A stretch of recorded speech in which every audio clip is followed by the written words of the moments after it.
Alright, what's going on, dudes, and welcome back at long last to a new Minecraft Snapshot. This is the first one for the pre-release of 1.7, and needless to say, the first one released in quite a while since 1.6 came out, and I miss doing these videos for you. One can only hope that maybe this marks the return to consistent weekly releases, although I guess no one really knows for sure except the Mojang guys. Anyway, I apologize for being a day late, but it has its benefits because the B version of the Snapshot was released, so it has some bug fixes. And yeah, so hopefully things will run a bit smoother. Anyway, I'm going to segment it into two videos. This one will be on the new terrain generation, biomes, so on and so forth. And the second one will be on all the new miscellaneous changes like new blocks, new items, so on and so forth. So let's jump right into it. Right now, I'm standing on the peak of what's actually a new world type. I hope you're not afraid of heights. Woo, boy. So this is called amplified terrain. So if you go into the more world options, when you create a new world, just like there's super flat, large biome, so on and so forth, now there's a new option called amplified, and it amplifies your mountains to go very, very high. I don't know if you recall back to a mod I looked at like a year and a half, 2 years ago that allowed you to change your max world height to like 512, 1024, so on and so forth. Anyway, this does something pretty similar to that, and it's pretty cool. You can go base jumping. If you had a parachute mod, you could totally pretend you were doing that. So yeah, I can just fly around a little bit here to give you a better idea of how things look, and then we'll move on over to some of the new biomes in just the regular generated worlds. So there you go. Tall mountains, pretty deep valleys, and that's about it for Amplified. The only drawback is it's pretty CPU intensive, so it takes a while to load the chunks. But once they're there, then you should be good to go. So anyway, from here we'll move on into some other biomes that are generated just using the default world settings. Alright, so first up in our list of new biomes is what people have been calling the Roofed Forest. I don't know if that's the official name or not, but I'm going to go ahead and call the biomes what I've seen people referring to them most of the time. So it's sort of a more thickly wooded forest where the light doesn't actually necessarily get through all the way to the ground floor.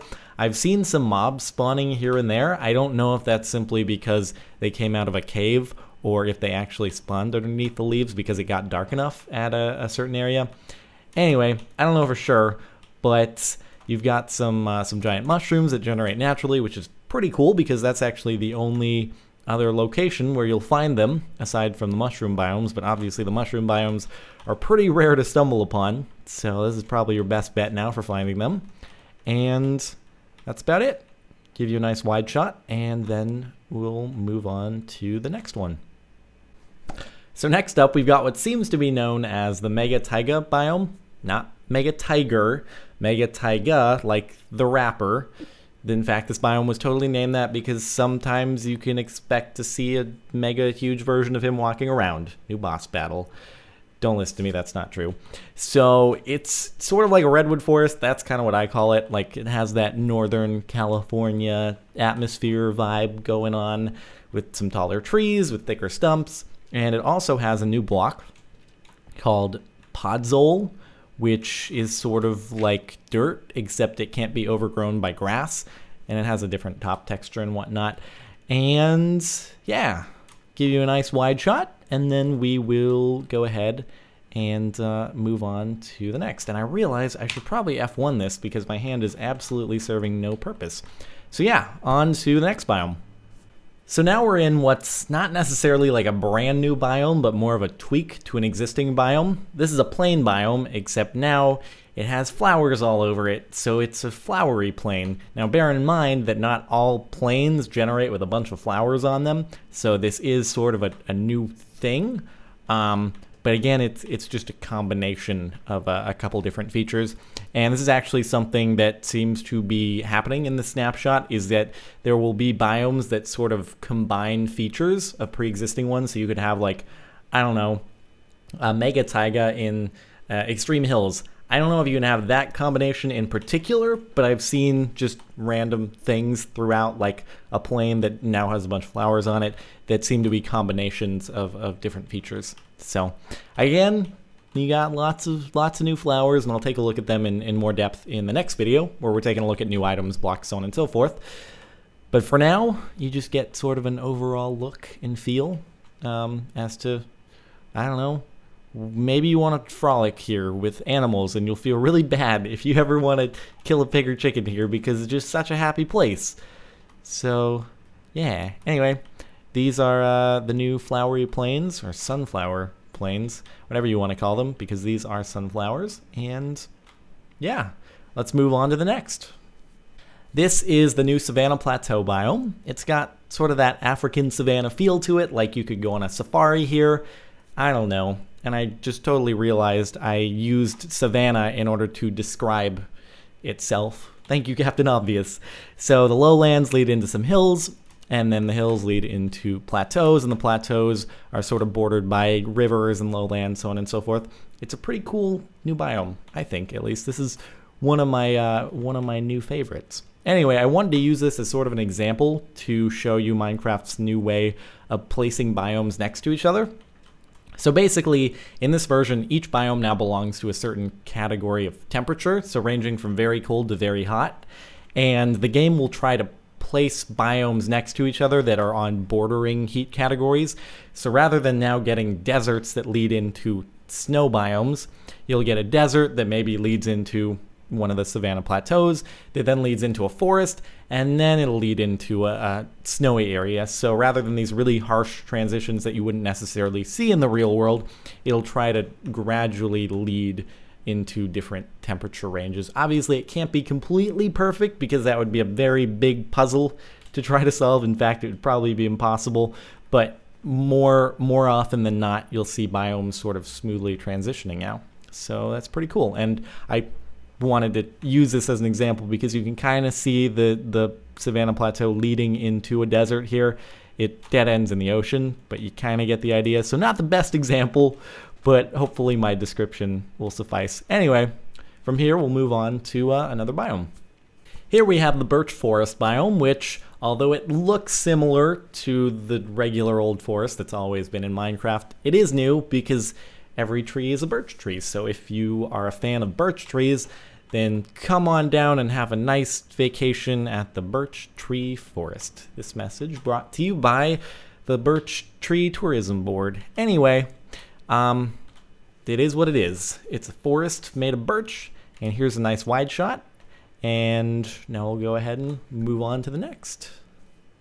This is what's known as the Stone Beach biome. It's pretty self-explanatory, I'd say, given the name. It's got a lot of beaches that are made of stone.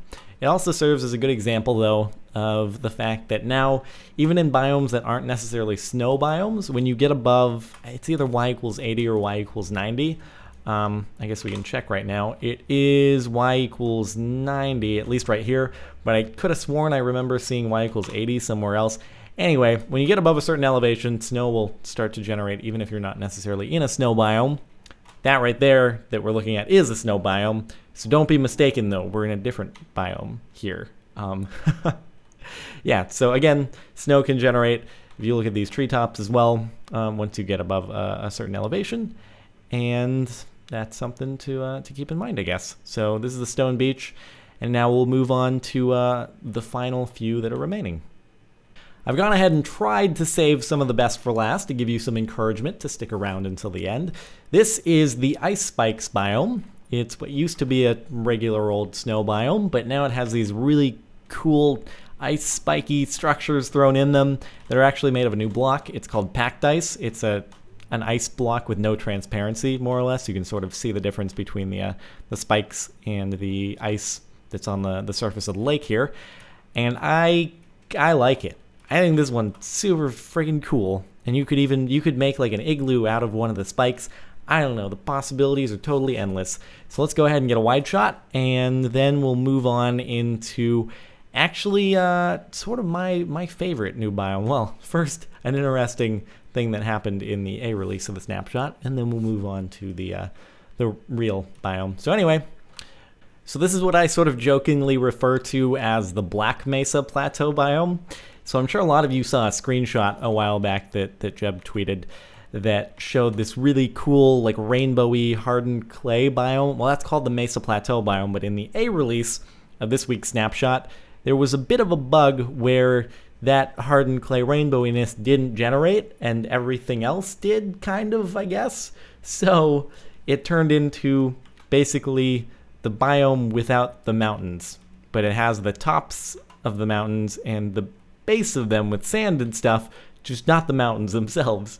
So this is the Black Mesa Plateau. Yeah, cool. Anyway, I thought you might be interested in seeing it before we actually move along to the fix that was in the B release, which actually has the biome in all its colorful rainbowy glory. So anyway, get your last good look at this because it was fixed, and well, you can still access it because you can still access the A snapshot in the launcher. But anyway, let's jump on over to that. So here we have the fix in the B release. You'll probably recognize this biome from the screenshot that Jeb tweeted a few weeks back. We've actually got the hardened clay mountains this time around. It's not all empty space, although you can kind of see what went wrong in the A release of the snapshot. So I think this is my favorite new biome. It's pretty friggin' cool, and I guess there's not really any difficulty in obtaining hardened clay any longer. So that's a good thing. And you can get all sorts of different colors as well. It's pretty friggin' nifty. So yeah, that is the Mesa Plateau biome in its full working glory. And I think that's it for all the new biomes. If I missed anything, I really apologize. Again, there are sort of like combinations of pre-existing biomes that are now present in the new snapshot. But other than that, thank you guys for watching. Hopefully you've enjoyed. If you have, a rating would be much appreciated. Stay tuned for the next video that will be up shortly on all the different items and features other than the biomes that have been added. And hopefully I'll see you there. Thanks for watching, and talk to you soon.